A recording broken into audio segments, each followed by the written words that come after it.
to the American people. We're grateful for the support Israel has received over many, many decades. Our alliance is based on shared values, shared interests, a sense of shared destiny, and a partnership that has endured differences of opinions between our two governments over the best way to advance peace and stability in the Middle East. I have no doubt that our alliance will endure the profound disagreement we have had with the Obama administration and will become even stronger in the future. But now I must express my deep disappointment with the speech today of John Kerry.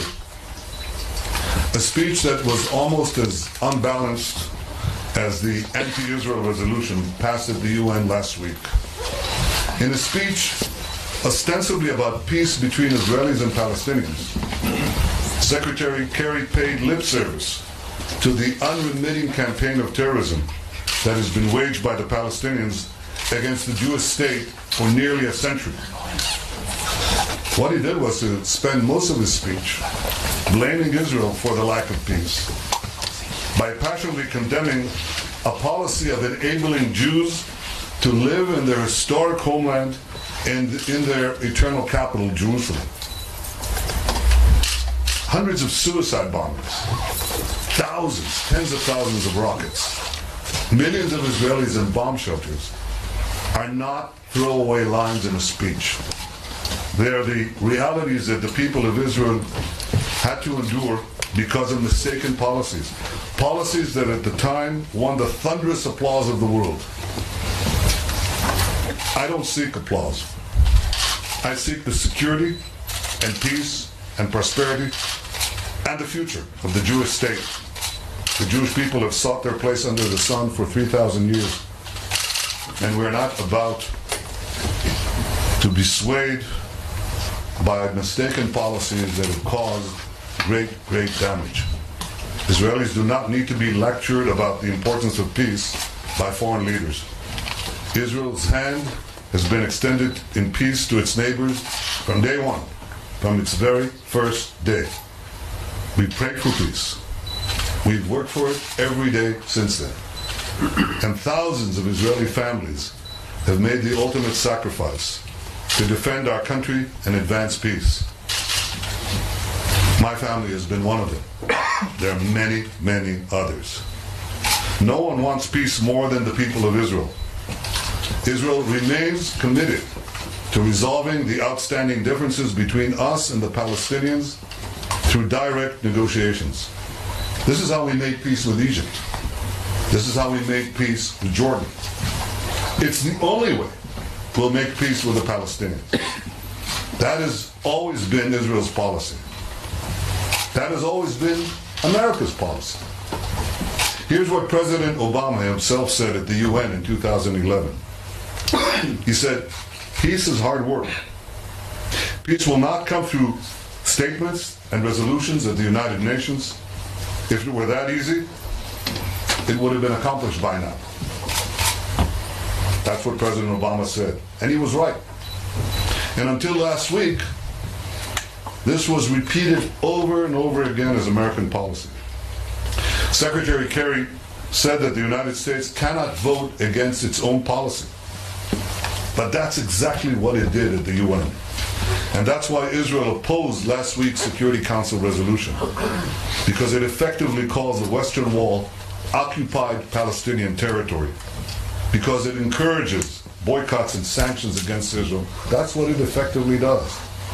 And because it reflects a radical shift in U.S. policy towards the Palestinians on final status issues, those issues that we've always agreed, the U.S. and Israel, have to be negotiated directly, face-to-face, without preconditions.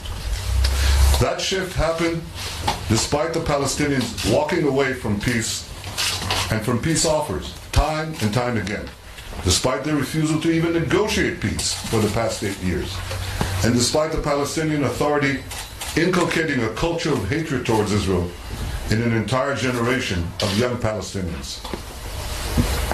Israel looks forward to working with President-elect Trump and with the American Congress Democrats and Republicans alike, to mitigate the damage that this resolution has done and ultimately to repeal it.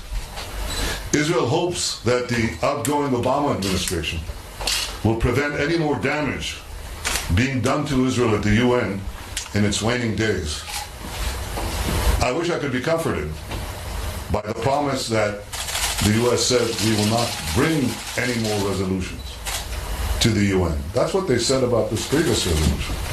We have it on absolutely incontestable evidence that the United States organized, advanced, and brought this resolution to the United Nations Security Council.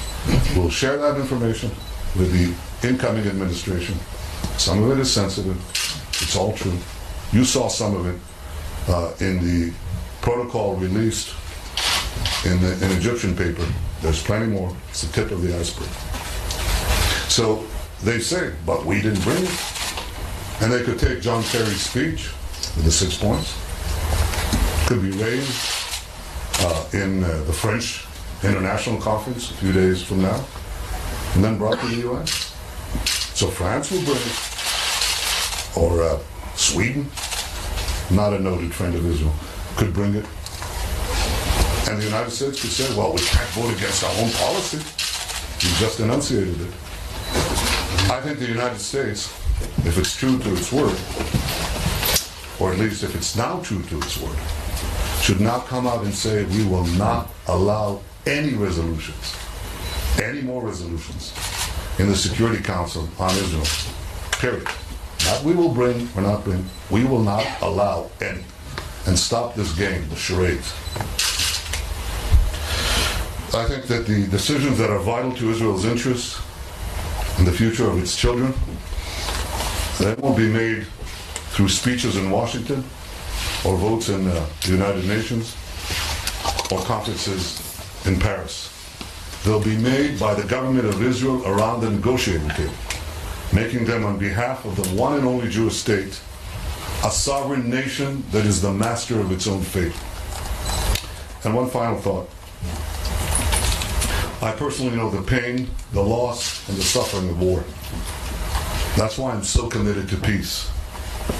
Because for anyone who's experienced it, as I have, war and terror are horrible.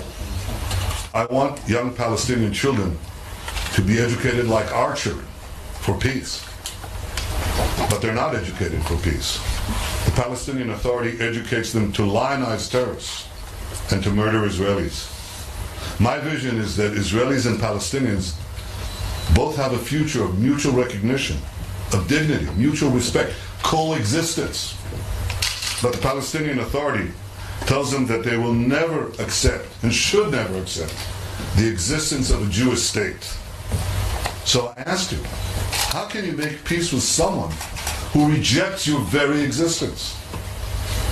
See, this conflict is not about houses or communities in the West Bank, Judea, Samaria, the Gaza district, or anywhere else. This conflict is, and has always been, about Israel's very right to exist. That's why my hundreds of calls to sit with President Abbas for peace talks have gone unanswered. That's why my invitation to come to the Knesset was never answered. That's why the Palestinian government continues to pay anyone who murders Israelis a monthly salary. The persistent Palestinian refusal to recognize a Jewish state remains the core of the conflict, and its removal is the key to peace. Palestinian rejection of Israel and support for terror are what the nations of the world should focus on if they truly want to advance peace. And I can only express my regret and say that it's a shame that Secretary Kerry does not see this simple truth. Thank you.